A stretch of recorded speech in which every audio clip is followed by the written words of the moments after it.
Hi guys, this is Shannon from Skip to My Life. If you're sick and tired of your dreary front porch, we're going to be transforming it into something really special for spring. Let's go. If you love to live an upscale lifestyle on a downsized budget, I am here for you at Skip to My Life. For our first spring outdoor DIY, we'll use this orange pool noodle to make some awesome, adorable carrots. I love using pool noodles because they're great for outdoor. They won't get ruined if it rains. And also they're just really easy to cut through. As you can see, I cut off about a 6 to 7 inch section. And now I'm just shaping it into the shape of a carrot. Make sure you watch all the way to the end of this video because I have multiple ideas that include fun carrots. You could certainly leave this carrot as is, but I decided to add a little bit of visual interest by winding a narrow orange ribbon at a diagonal down the length of the carrot. For the little green carrot top, I am using some faux grass that I purchased at Hobby Lobby many years ago. They are still selling this, but you could certainly find other options anywhere that florals are sold. And I know that Dollar Tree as well has some grass that looks very similar to this.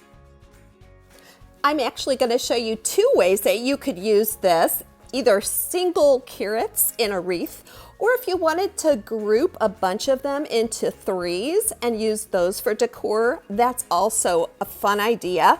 You could make a garland from these. I'm going to be using them in this wreath, which we'll be making next.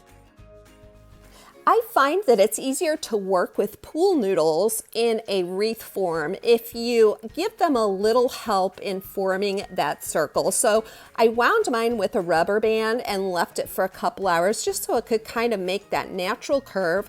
And then I simply taped it together with package tape.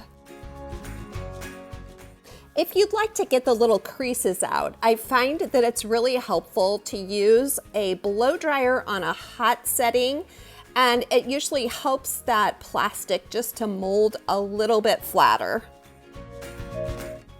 Let me know if you're enjoying this video by clicking the thumbs up like button, and if you haven't already, I sure would love it if you subscribe to my channel. We have so much fun here at Skip to My Life. To cover this wreath, I am weaving in a bit of greenery that I had in my stash with a burlap thick ribbon. Now I wanted the effect of a carrot patch, and I was inspired by this adorable sign I found at Dollar Tree, but I wasn't crazy about the abundance of glitter, so I decided to go over that blue truck with some regular blue latex paint. Comment below and let me know if you enjoy painting. I don't know about you, but it really helps calm my nerves. I had a little bit of a crazy week and I was looking for things to paint, so I found several projects to help me out.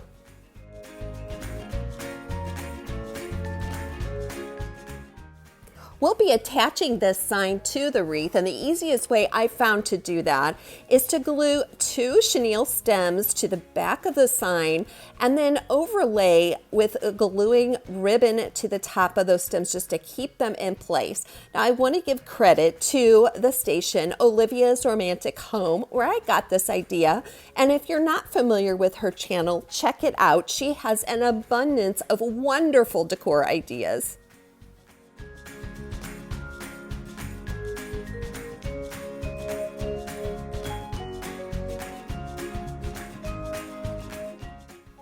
For the next step, we'll be adding a couple of bows. Now this blue, baby blue ribbon I purchased from Dollar Tree, and the black and white striped ribbon I purchased from Michael's after Christmas, and I am just in love with this black and white. It makes such a great contrast. Several of you have requested a little bow tutorial, so I'm going to be working on that in the next several days, and I should have that up for you this week. This carrot patch sign has me thinking about the seedlings I've started from Dollar Tree, and my lettuce is already going gangbusters. I just have the seeds planted in my windowsills. Comment below and let me know the question of the day. Are you planning to sow any seeds or plant any vegetables this spring? I want to make you aware that whenever you use a hot glue gun with foam like this pool noodle, you will have some melting. And I also caution you to wear something to protect your fingertips from getting burnt.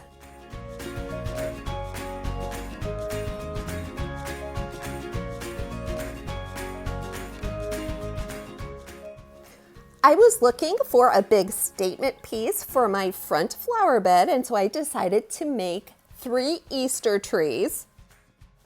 For each tree, I bought a package of Dollar Tree Easter eggs, and I also used a package of the small size zip ties. I wedged those in between that little clasp on the back of the Easter egg, and then I taped it shut with packing tape so that that packing tape is not visible, but it will keep those eggs secure and keep water from getting inside.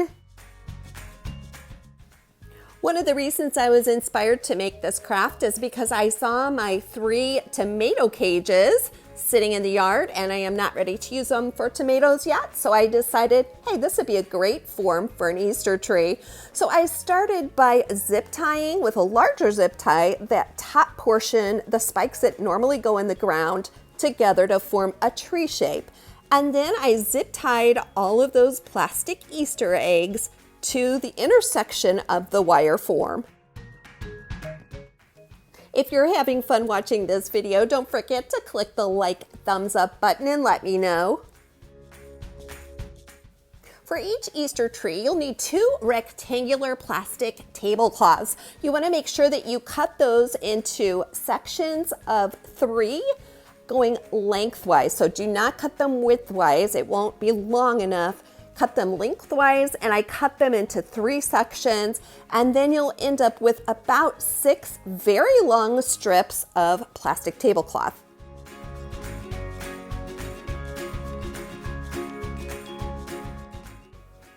Next, I left a bit of a tail at the top and tied a knot. Then I looped it under the metal piece at the bottom and back up to the top where I tied another knot. And I just repeated this process over and over until I had the fullness I was looking for. You may have noticed my supervisor, Freckleland, my long-haired dachshund, in the background. He is always running around the backyard trying to make sure he keeps up with the squirrels and all the activities in his little kingdom.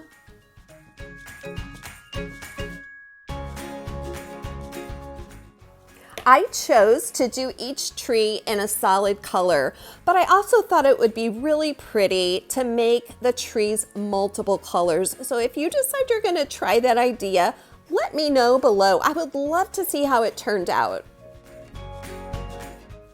Next, we're going to make an over-the-top bow for the top of each Easter tree, and I am using this netted ribbon from Dollar Tree. I'm using 1 spool of netting per tree. I am going to tell you right up front, this is not the easiest ribbon to work with. So if you're a first-time bow maker, I recommend you spend a little bit more money and get something that's higher quality. But for my project, I knew I was going to use this outside, and I really just wanted a money-saving option. The ruler you see in the background helps me to make the first few loops of the bow uniform so that I make sure that whole bow looks approximately the same size all around.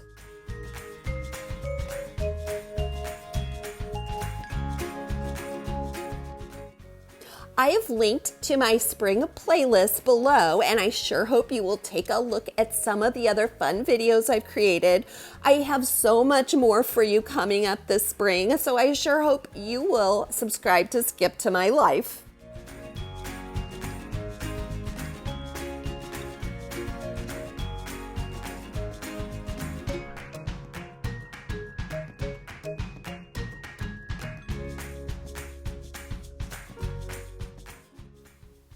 Comment below and let me know if you are busy cleaning, doing spring cleaning and organizing your home. I have a series of 5 videos coming up for you next month where we're going to go through the whole house and not only get it cleaned, but get it organized so that you feel wonderful going into summer. And here's a little behind the scenes of my backyard before and after the snowmageddon we had, an idea of how these would look in pots.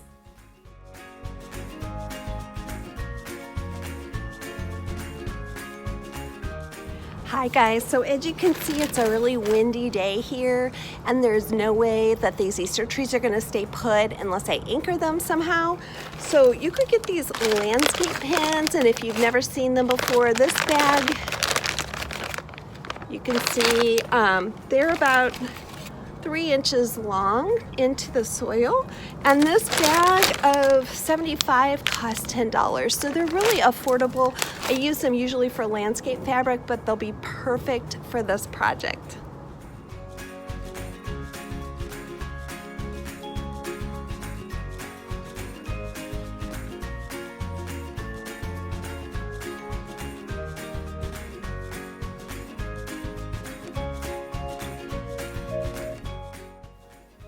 I decided just to place those trees over 3 of my bushes, and then as I showed you, I secured them with 6 to 7 landscape pins per tree.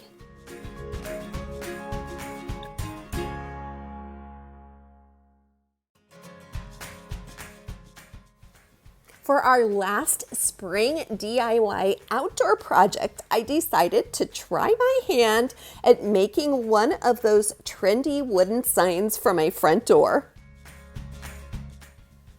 This was my first attempt at something on this large of a scale, so I'm going to give myself a little bit of grace and go ahead and show you the finished product so that you know it's okay to make mistakes and try new things, and then paint over it and try it again if you want until it looks exactly how you'd like. I found this piece of scrap wood literally lying in a junk pile on the curb, and I knew it was a large enough piece that it would make a perfect sign. I measured down the middle of the sign after I had chalk painted it with white paint, and then I freehanded the shape of a carrot running the entire length of that board.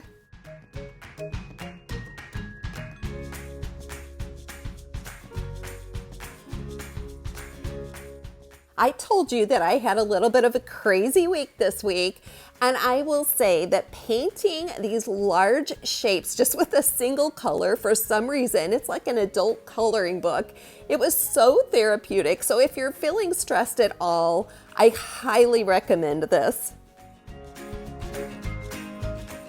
The next step is definitely optional, but I wanted to add a little bit of dimension to the carrot. So I tinted my orange paint just a little darker with brown. And then I added a small curved shape to the top where the stem will go. And I also drew some circular lines around the width, just going down that carrot shape.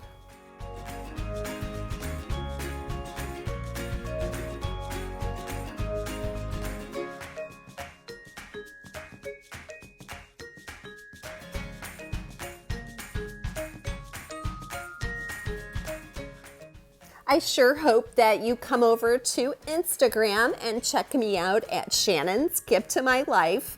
I would love it if you would check in during the week and get some behind the scenes tips and tricks from me, what I'm working on for that week, and also show me your creations. I'd love to see what you all are working on. For this carrot's stem, I am just looping and looping over some green jute twine, tying the end in a knot and glue gunning it at that little circular indentation I made with the paint.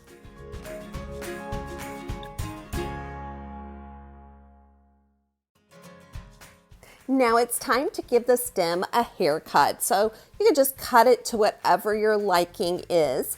If you want this stem to stick a little straighter, you could use some floral greenery also. That would be a different look.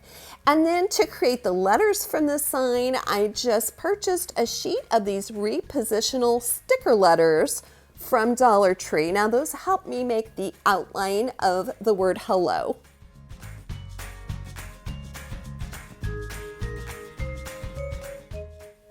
Once I had the outline of the letters, I was able to remove them, take a black Sharpie, and simply fill them in.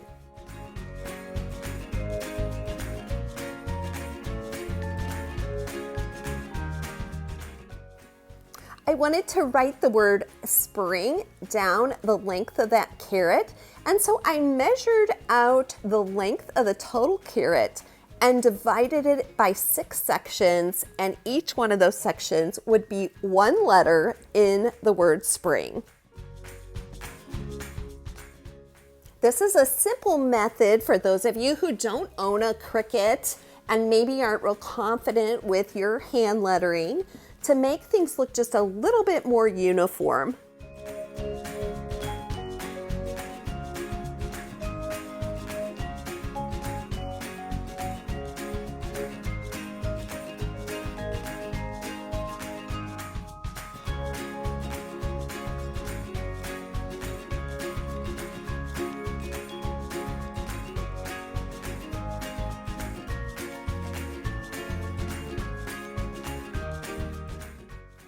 To add dimension to those letters, I'm just taking white out and adding some white to the edges. And then for the very finishing touch, I'll splatter paint that sign with some white speckles.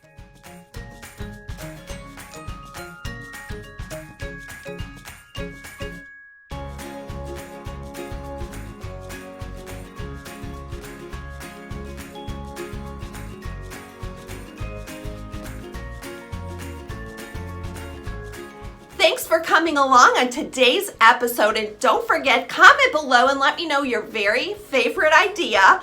And if you haven't already, please subscribe so I can bring you even more terrific spring ideas. Until next time, this is Shannon from Skip to My Life. Make it a great day.